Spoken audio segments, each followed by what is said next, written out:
बिस्मिल्लाहिर्रहमानिर्रहीम।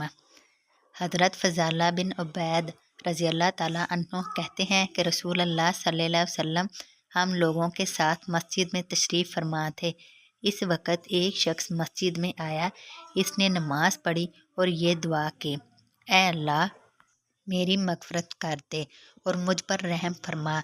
रसूल अल्लाह सल्लल्लाहु अलैहि वसल्लम ने फरमाया, ए नमाजी तूने जल्दी की। जब तू नमाज पढ़कर बैठे तो अल्लाह के शान शान इसकी हम्मद बयान कर और फिर मुझ पर सलात दुरूद भेज, फिर अल्लाह से दुआ कर।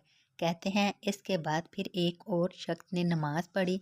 इसने अल्लाह की हम्मद बयान की और नबी अकरम सल्लल्लाहु अलैहि वसल्लम पर दुरूद भेजा तो नबी अकरम सल्लल्लाहु अलैहि वसल्लम ने फरमाया, ए नमाजी दुआ कर, तेरी दुआ कबूल की जाएगी। हज़रत फ़ज़ाला बिन उबैद रज़ियल्लाहु ताला अन्हु कहते हैं कि नबी अकरम सल्लल्लाहु अलैहि वसल्लम ने एक शख्स को नमाज के अंदर दुआ करते हुए सुना। इसने नबी अकरम सल्लल्लाहु अलैहि वसल्लम पर सलात दुरूद ना भेजा। नबी अकरम सल्लल्लाहु अलैहि वसल्लम ने फरमाया, इसने जल्दी की। फिर आप सल्लल्लाहु अलैहि वसल्लम ने इसे बुलाया और इससे और इसके अलावा दूसरों को खिताब करके फरमाया, जब तुम में से कोई भी नमाज पढ़ चुके तो इसे चाहिए कि वो पहले अल्लाह की हम्दो सना बयान करे, फिर नबी सल्लल्लाहु अलैहि वसल्लम पर सलात दुरूद भेजे, फिर इसके बाद वो जो चाहे दुआ मांगे। वजाहत, नमाज के अंदर से मुराद है कि आखिरी रकत में दुरूद के बाद और सलाम से पहले नमाज में दुआ का यही महल है, जिसके बारे में अल्लाह के रसूल सल्लल्लाहु अलैहि वसल्लम ने फरमाया है कि दुआ में कोशिश करो, यानी पूरी नमाज से फारिग होकर सिर्फ सलाम करना बाकी रह जाए।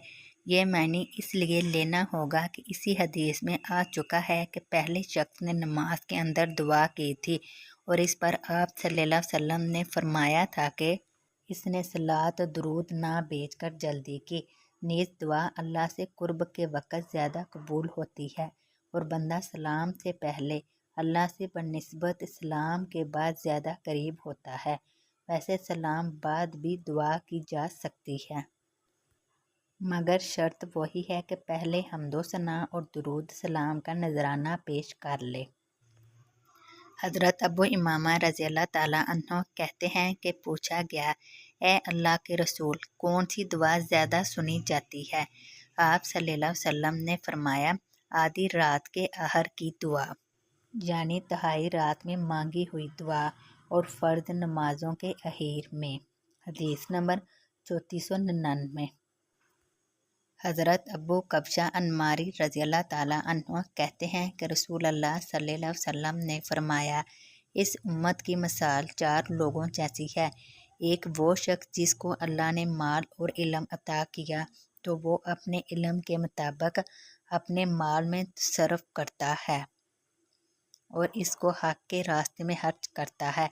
एक वो शख्स जिसको अल्लाह ताला ने इल्म दिया और माल ना दिया तो वो कहता है कि अगर मेरे पास इस शख्स की तरह माल होता तो मैं भी ऐसे ही करता जैसे ये करता है।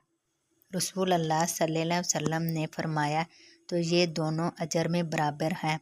और एक शख्स ऐसा है जिसको अल्लाह ताला ने माल दिया लेकिन इल्म नहीं दिया, वो अपने माल में गलत रविश इख्तियार करता है, नाहक खर्च करता है।